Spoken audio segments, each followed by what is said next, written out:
ọ bụrụ na ịbụ onye omenala and ị na-emesi omenala ike, ị na-eme ya n'ime mmụọ na eziokwu, ị na-eme ya n'ụzọ nke our ancestors, ị na-akwụba aka gị ọtọ, mmụọ na-edum si ngwa gị congratulations, whether we be professional or non-professional, in as much as at your convenient, i were nzu, were ọjị, were mmanya, kpọkuo ndị ichie, ndị mbụ na ndị egede.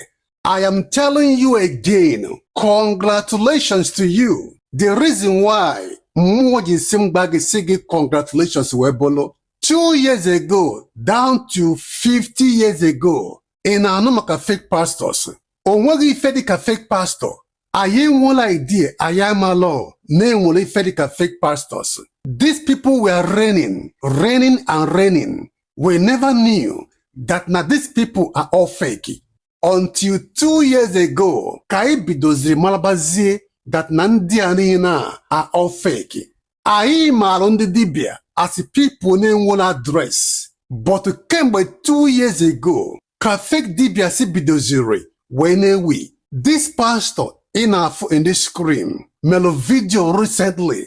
In that video, o kwuru sị na 50% of Nigerian youths agbagolo church ọsọ, gbalụ Bible ọsọ, gbalụ Jesus ọsọ, nọzi into omenala now. And ka Chinefo ka many na-apụ. Pastor Adeboye and n'ime ụlọ ụka ya na confess to his members sị faba ya alụ ya na ya deceive rufa over the years. Fada Mbaka melo video ebe ọ na-ajụ his church members sị fa church unu na-aga, ekpere unu na-aga, kedu the effect of that prayer, of that Christianity in your life, in your family, in your country. Before 2 years ago, ụmụ Igbo, anyị ana-anụ ife dị ụta.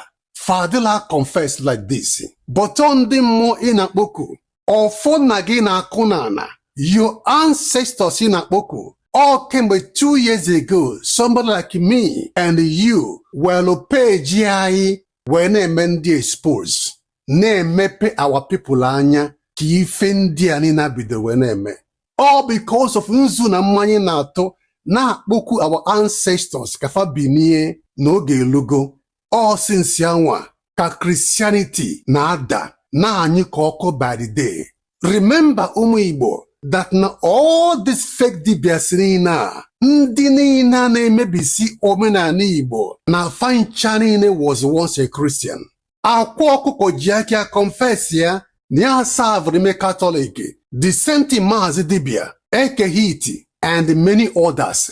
I confess you go see that they were once a Catholic, Anglican, born-again child of God before Fakwusi were back into Dibia.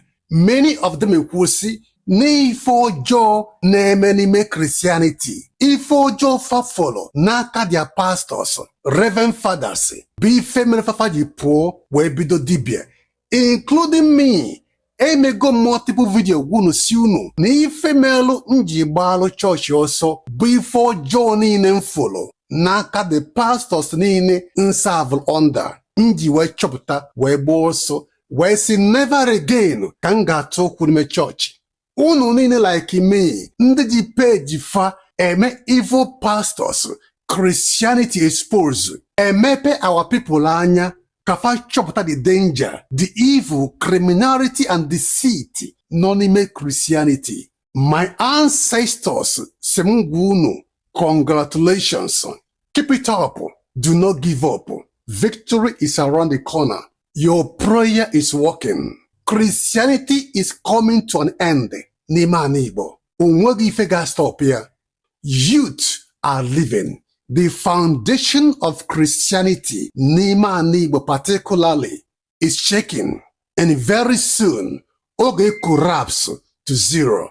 As pastors and churches are collapsing, the same time all these evil dibias are collapsing at the same time. Omalu 2 years from today, ị nwere ike ịfụ any church again n'ime ana Igbo. The moment Christianity and evil dibias, the moment the first stop exist, ana Igbo ga-adị mma, more better than expected. Again, congratulations.